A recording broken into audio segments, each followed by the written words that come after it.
Alright guys, welcome back to Go Is Moto. So as you saw, we bought this Project Ducati 959 a few weeks ago. Now if you haven't seen the video where we pick up the 999 and begin to work through its problems, go check that out now and make sure to subscribe to keep up to date with the project. So it only came with the one key, which is the red key. So I did hours and hours and hours of reading to try to figure out how to get some more made. So you can do the red key method, or you can do what I did today. So what you're gonna need is, you're gonna need these Ducati keys off Ali. They were only about $6 each. So these don't have a chip and they are blank. So you'll still need one key. You'll need to get them cut.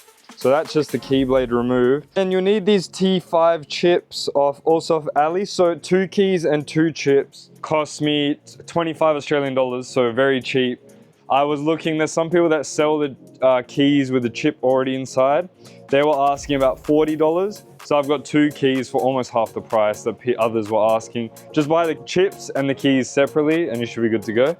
And the other thing you will need is this Zed-Bull Mini program off AliExpress. So this was $50 and these keys and chips were 25. So it's $75 there. I got these cut for $15 each, so 30 there, so $105 all up. And you've now got a programmer, so if you've got some other older bikes, this will only work for older bikes and older cars, but you've got this as well for other projects. So this key will pull this out with some pliers, like so. And then it has this little black plastic piece here, so you're gonna pull that out with a pick or something. So I've got a pick here, just slide that in there. And that comes out, as you can see, I just dropped it. You get your chip and you slide it in there. And then you just lodge that back inside. Put that back in there. And then put your key blade back in. So these also have a locking pin behind the sticker. So if you want to really secure this, you can put a locking pin through. As you can see, I've pulled this one off on the other blank. It's got this hole, so you can slide a locking pin in there. But you will have to tear up these stickers to get that off. They're not really a replaceable thing. And make sure you put this back in the right way, because I've done the wrong way so the key doesn't go all the way in. So I'll flip that around quickly. So once your Zed-Bull is on, just use the buttons to navigate to copy transponder. So you go to that one, hit enter.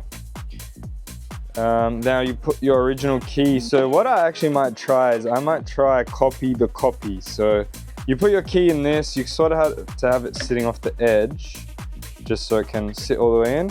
And then you press R to read.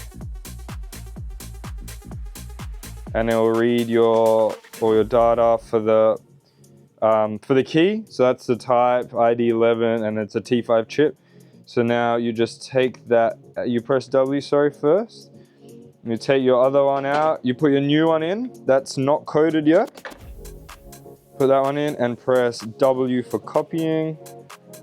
Now just don't move it or anything while it's doing that. And there you go. So that is now done. And you can make more copies if you need. Now I will show you that this one now works. So we're gonna put it into the bike. This is the same one that previously didn't work. I'll just put my camera down here so I can clutch in. Sorry, this will have to, my immobiliser, you have to do it twice. And then, as you can hear, it cranks over again. And that is how to make copies or clones of your Ducati keys. So the only issue I've run into is for my red key, I have to cycle the ignition off and then back on again to disable the immobiliser. So for the copy keys, I also have to do that. I tried to do the red key programming method, but my red key for some reason doesn't start the countdown for that. But anyway, it's not a big deal. I just cycle it off and on once again. And yeah, keys work, all of them work. So now I've got 3 keys just in case I lose one. It's not a big deal. And yeah, thanks for watching. See you in the next video.